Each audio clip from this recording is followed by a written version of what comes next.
North Carolina dug themselves an early hole and couldn't quite complete the comeback, a familiar refrain for this program amidst a frustrating season.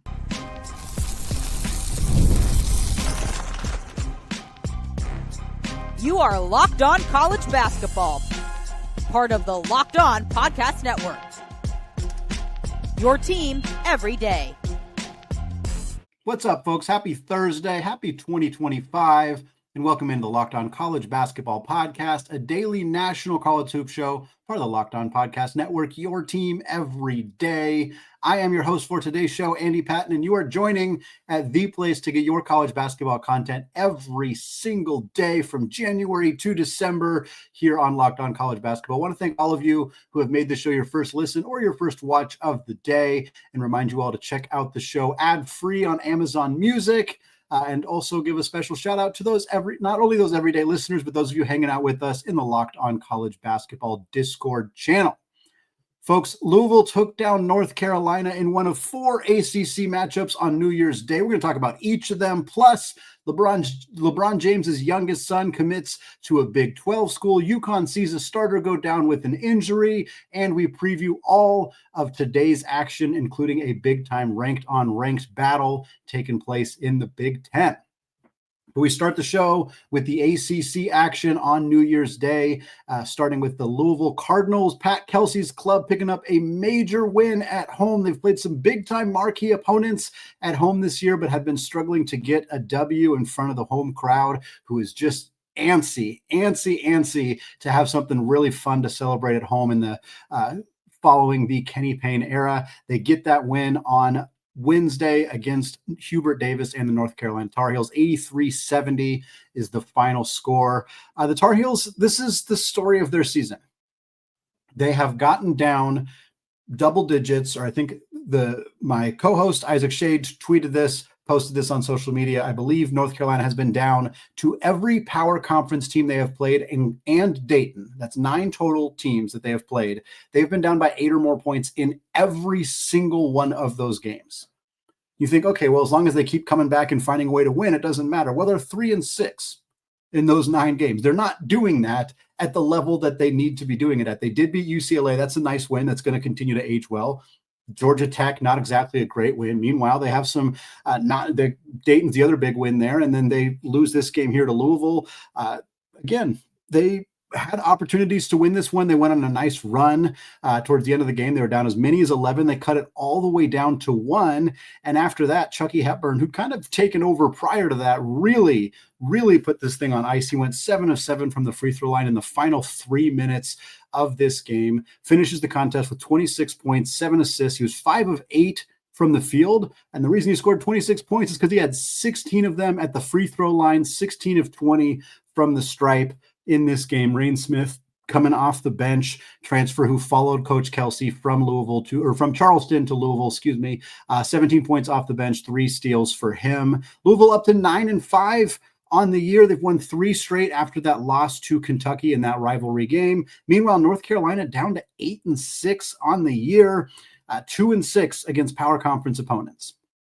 Again, they beat Dayton, so they're 3-6 in those 9 games where they've been down by 8 or more points, but they're 2-6 against power conference opponents. This team is just, we had concerns coming into the season about this roster, particularly the lack of front court depth, concerns about their ability to rebound, concerns about how the offense would adjust to being in the post-Armando Bacot era without really anybody to step up and fill that role. And most of those concerns have been pretty well established in this season so far. North Carolina out-rebounded in this game. It wasn't a huge margin, but in a close game when you have to crawl your way back, not being able to get rebounds at critical times is brutal. They had just 7 offensive rebounds as a team, out-rebounded 43-37.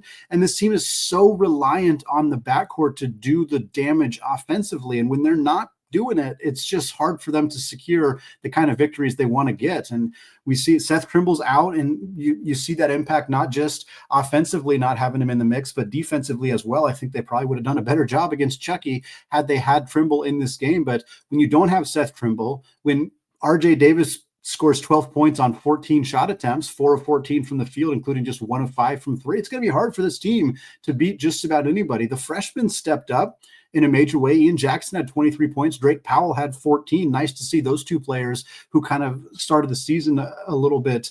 I don't want to say bad, but they weren't super big parts of the rotation, and now they're getting more playing time. They're playing better. But when Davis and the backcourt's not doing what they need to do, and this team keeps having to crawl out of holes, this is going to continue to happen. And I think you look at the ACC collectively, and there's some major concern about the overall depth and talent in this league. And North Carolina is kind of supposed to be one of the pillars that keeps this league up and keeps them at a high level, and they're not getting it done. And Louisville, shout out to them. Shout out to Pat Kelsey. This is a team that's going to be more fun to watch than they were in the Kenny Payne era. We already knew that, but nice to see them pick up a marquee win here. Hopefully that'll kind of continue to get that fan engagement going for the Cardinals. Looking out for a couple other games in the ACC, Miami continues to struggle, gets beat by Boston College, 78-68, the final score in a morning or early afternoon game on Wednesday. First game after Coach Larrañaga's surprise retirement over the Christmas or holiday break. Miami now 4-19 in their last 23 games dating back to last season. Nigel Pack did not play for the Canes. BC was down 13 at halftime. Miami had a 13-point halftime lead. It looked like Bill Courtney, who's taking over as the interim head coach after Larrañaga's retirement, was going to get himself a nice conference win to start his career as the head coach of the Canes. And instead, BC has the largest comeback in program history, comes all the way back, outscored Miami 49-27. That's a 22-point margin in the second half to secure the victory. All five of BC's starters were in double figures, led by Chad Venning, 17 and 5. For him. This Miami season continues to circle the drain. We'll see if they can find a way to rebuild some value, potentially keep Bill Courtney around. We'll see, but woof, it has not been a strong season. Really hasn't been strong the last couple of years, and hard to imagine things getting much better considering their coach left them in the middle of the season. Two more results here, both the West Coast ACC teams falling in close matchups to previous ACC teams. Clemson pulls away, knocks off Stanford 85-71. The Tigers are now 3-0 in conference play. Stanford drops to 1-1. Stanford got off to a really hot start.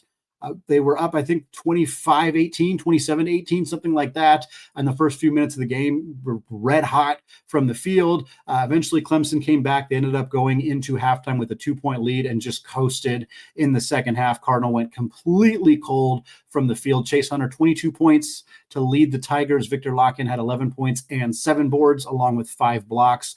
Also for the Tigers. Meanwhile, Maxime Reynaud, who's been a superstar for Stanford, an incredible player to return for Kyle Smith and the Cardinal. He had 14 points, 13 boards, and a pair of blocks. He was 7 for 11 on 2-pointers, but he missed all 6 of his 3-point attempts. Certainly could have used some of that distance in this game. Pitt gets a W against Cal, wins 86-74. Nice win for Jeff Capel and the Panthers, who are now 2-0 in conference play. Cal, meanwhile, falls to 0-2 in league play. Pitt did this without Ish Leggett, who rolled his ankle and sat out in this game. They also did it without Damian Dunn, who's been out for the last, I think, 6 or so games after having thumb surgery. Cal was up by about 10 in the final few minutes of the first half. Pitt came back, brought it to within, I think 4 was the halftime margin, and then just cruised in the second half. Ended up winning the second half by 16 points, 48-32. Jalan Lowe had a monster game for the Panthers, 27 points and 8 assists, 9 of 23 from the field. Cam Corrin had 19 and 11 on a very sparkly 7 of 8 shooting as well, also for the Panthers, who shot 8 of 18, 44% from beyond the arc.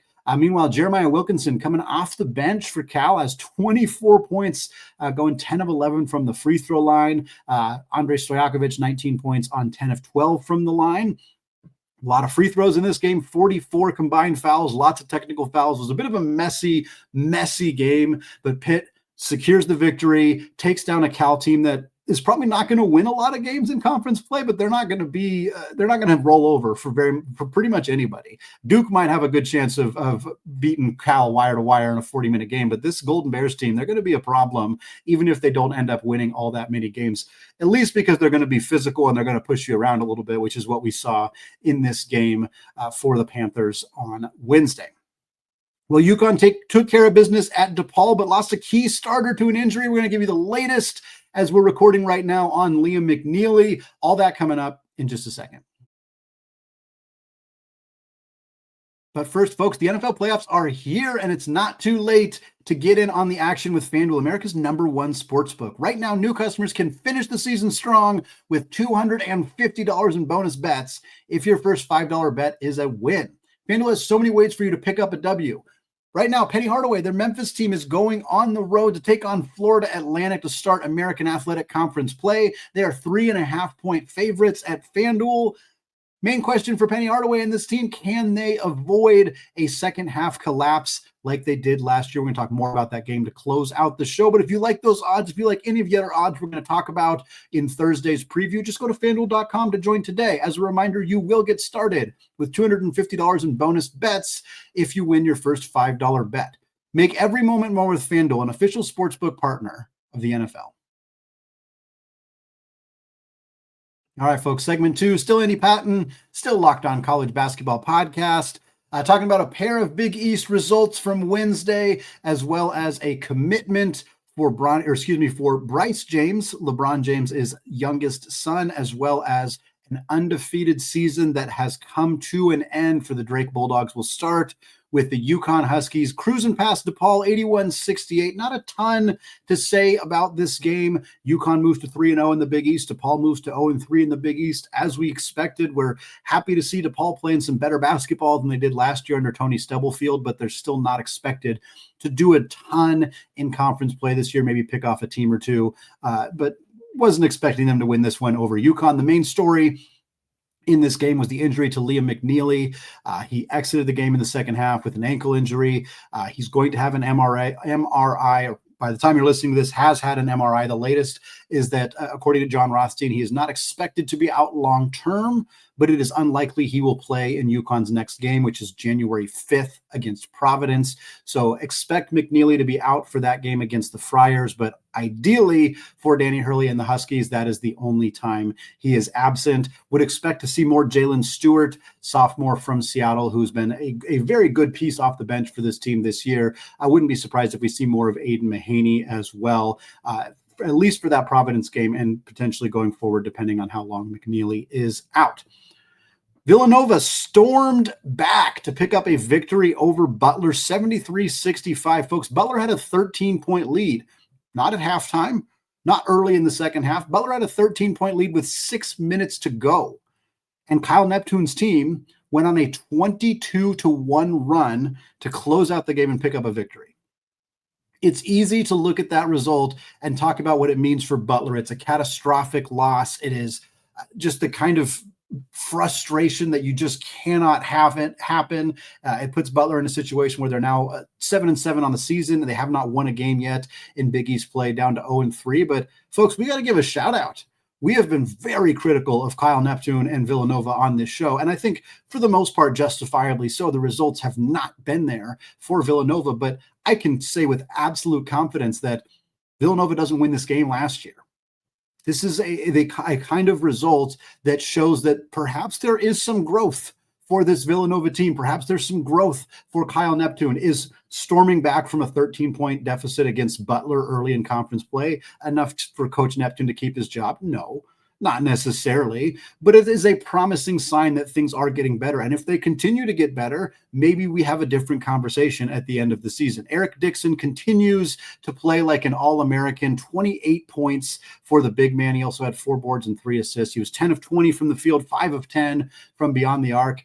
It's rare for a player to be a first-team All-American on a team that isn't very good or misses the NCAA tournament. So for Dixon, Villanova's making the tournament and getting into the tournament, finishing top 3 or 4 in the Big East is probably necessary for him to be a first-team All-American. But man, he is playing like he is that guy, regardless of where this Villanova team ends up. So I'm curious to see how that continues to shake out. Also, big shout out to Wooga Poplar, 18 points, 15 boards for him.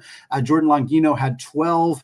Everybody else for Villanova just combined for 15 points. So it was pretty much the Eric Dixon, Wooga Poplar show with Longino and not a ton else from the supporting cast. But Butler, similar situation for them. Jameel Telfort had 25 points as well as 10 rebounds and 6 assists. He had 2 steals and shot 8 of 14 from the field, but there was just not enough help from the supporting cast for Thad Matta's team in order for Butler to not suffer another loss here again, 0-3 in the Big East. And I think we start wondering, as we saw some coaching changes recently in the Big East with Ed Cooley moving over to Georgetown and now Chris Holtmann at DePaul, you got to start to wonder if Butler can't pull themselves out of this, if that's the next coaching change that we'll see in this conference.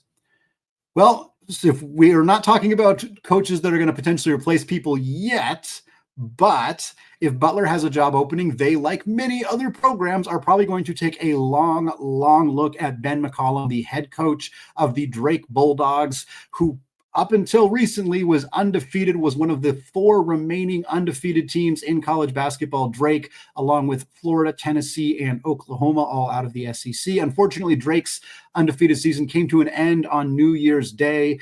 UIC picks up a 74-70 victory over Drake. They began 12-0 under Ben McCollum, who replaced Darian DeVries, who's, of course, at West Virginia. Now we only have those 3 SEC teams remaining among undefeated teams. There's also a quad 3 loss for Drake. The unfortunate story of mid-major basketball is your margin of error is razor, razor thin. There are not a lot of power conference teams that are going to take quad 3 losses from here on out. Some will, but they'll also have multiple more opportunities to pick up quad 1 and quad 2 wins. For Drake, they're 12-0 coming into this game, but they only had 1 quad 1 win. They had 2 quad 2 wins. Now they're 4-1 in quad 3 games with that quad 3 loss, and 3-0 in quad 4. It's possible, depending how UIC does, that this ends up becoming a quad 2 loss for Drake. But at the end of the day, unfortunately, the first loss of the season in early January is enough that Drake kind of has to win the conference in order to be in a position to make the NCAA tournament. I don't want to say that they will not. If they win every single game and then lose in the conference championship, I'm not saying there's no way they'll get in that large bid. But if that's the case, if they win every game until that championship, they're probably on the bubble. And it's unfortunate, but that's just the reality of how it works in college basketball these days. So Drake got a lot of work to do now, got to figure out how to regroup from this, find a way to still win that conference tournament, get themselves in the NCAA tournament. Bennett Sturtz, phenomenal in this game. He was a transfer who followed Coach McCollum from the Division II level. He's been fantastic all season, but the rest of the team just didn't get enough going for them. They were 2 of 10 from 3 outside of Sturtz, and that was enough to down the Bulldogs, who are now 12-1 on the year. Last thing before we start previewing games taking place today, Bryce James, the youngest son of NBA superstar LeBron James, and of course, younger brother of former USC Trojan and South Bay Laker Bronny James.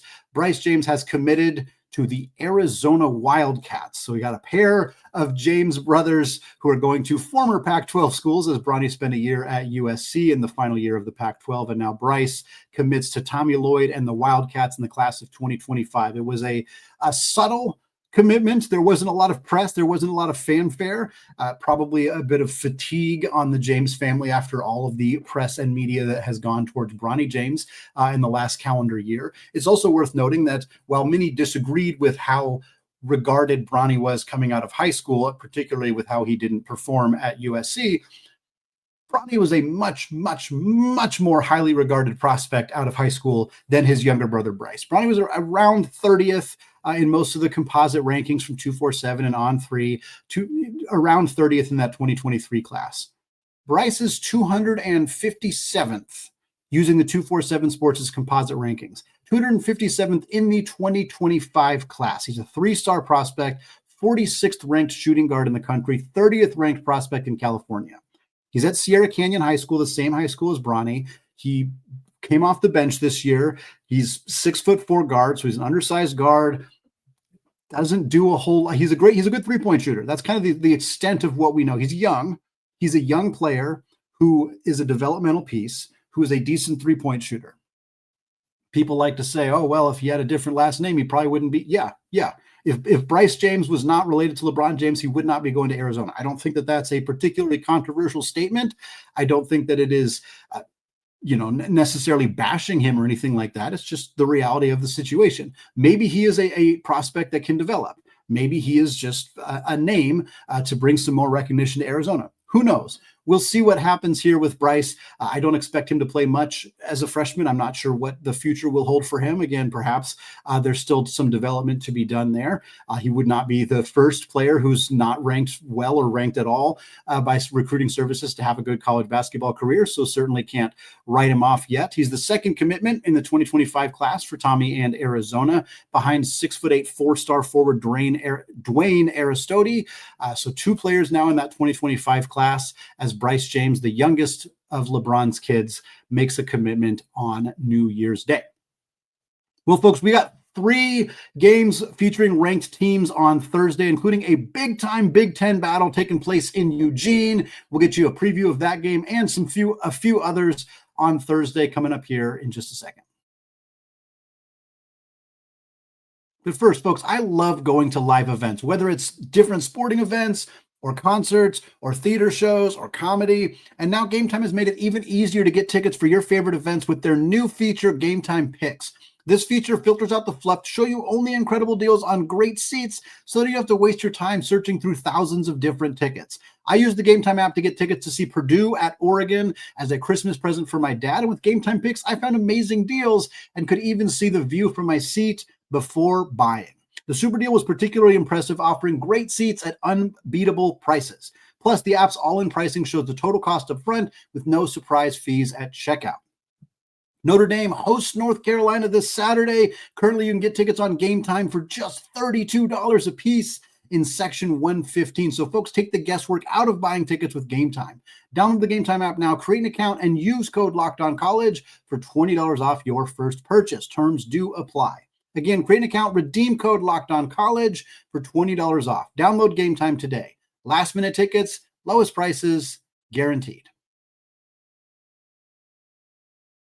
All right, folks, segment 3, still Andy Patton, still Locked On College Basketball Podcast, turning away from all the action on Wednesday to look ahead to 7 games taking place today on Thursday, the second day of 2025. 3 of them feature ranked teams. Then we got 4 other games to keep an eye on as well. We'll hit them in chronological order, starting with Memphis. Penny Hardaway and the Tigers, the 21st ranked team in the country, going on the road to start AAC play, taking on Florida Atlantic, 7 p.m. Eastern time on ESPN2. FanDuel currently favors Memphis by 3.5 points. It's the conference opener for both teams. Tigers are 10-3 on the year. They already have 4 wins over KenPom top 40 teams. They beat UConn, Michigan State, both in the both in the Maui Invitational. They also have a win over Clemson and a win over Ole Miss, all really, really good W's. And that's not even counting Mizzou, who they beat in their season opener on the road. They beat UNLV. They beat San Francisco. They beat La Tech.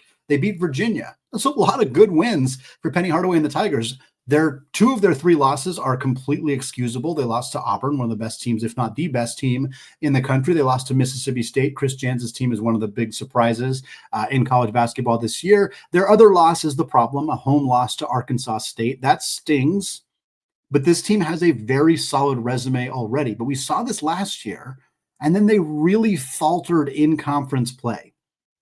Will that happen again this year?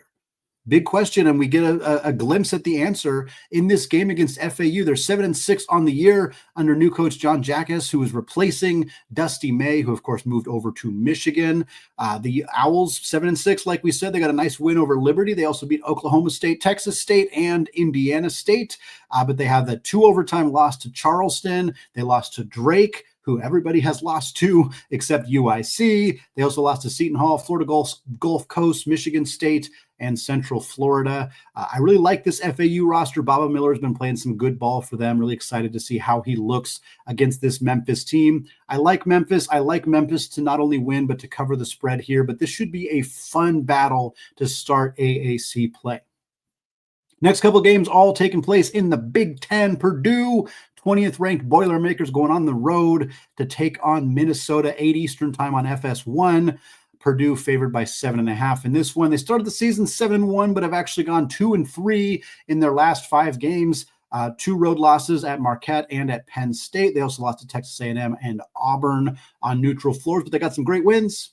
beat Alabama, beat Maryland, beat NC State and Ole Miss in the Rady Children's Invitational. Team is shooting just under 40% from three. They do struggle a little bit to rebound the basketball, but I still like them over a Minnesota team that's already 0-2 in Big Ten play. They're 8-5 on the year. They got smoked at home by Michigan State, who beat them by 18. They lost by 15 on the road to an Indiana team that I don't think is all that good. They only have one win over a team that is in the top 190 at KenPom. That one win is against Yale, who is 87. So they haven't beat a top 75 team.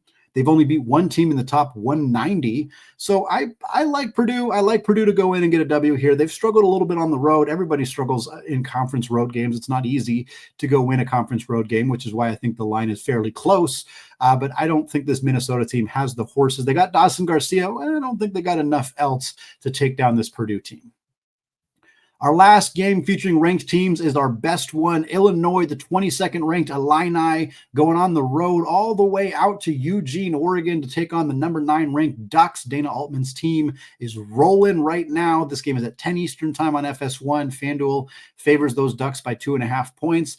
The Illini 9-3 on the year, 1-1 in conference play. They lost on the road to Northwestern, but they did beat Wisconsin at home. They also have losses to Bama and Tennessee. No shame in losing to either of those teams. But they only have 2 good wins. They beat Arkansas, they beat Mizzou, but they have not beat any other team in the top 200 at KenPom right now. So it'll be interesting to see how they play against a very good Oregon team, and they have to travel out west. It's not easy to travel that far. Obviously, a lot of the conversation around the travel for Oregon and UCLA and obviously Stanford and Cal and the ACC is surrounds their travel, but teams also have to come out to them, and that's a difficult task for them to have to do. So Illinois going all the way out to the West Coast to take on this Oregon team. It's a lot of young guards on these rosters. Obviously, Illinois, Kasparis Jakusionis and Will Riley really leading the charge for that team. For Oregon, Jackson Shellstad has been a monster for this team and is a sophomore.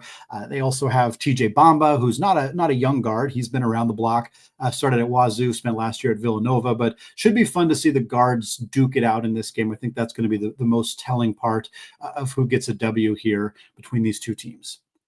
4 other games to talk about, a little bit more rapid fire. 3 of them in the Big Ten, as we got a bunch of Big Ten action on Thursday and then one in the WCC that is worth mentioning. We got Northwestern on the road at Penn State, 7 Eastern time on Peacock.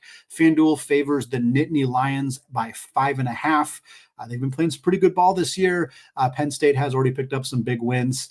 So I think that I take them there, but Chris Collins and Northwestern are never teams that you want to count out.